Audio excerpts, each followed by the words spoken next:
Hey guys, and welcome back to this channel. In this video, I'll be showing you guys how you can get the Style Showdown set on Dress to Impress.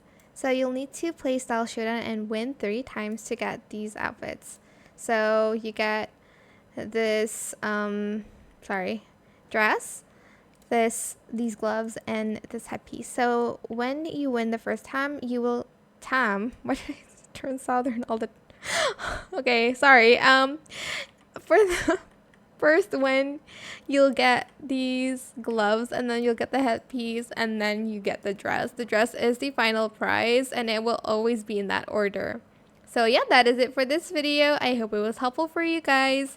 Don't forget to like, comment, share, and also subscribe to this channel if you haven't done that already. If you have any more questions about this video, just leave it in the comment section down below.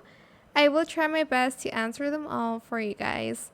And if you found this video helpful, please click the thanks button as well.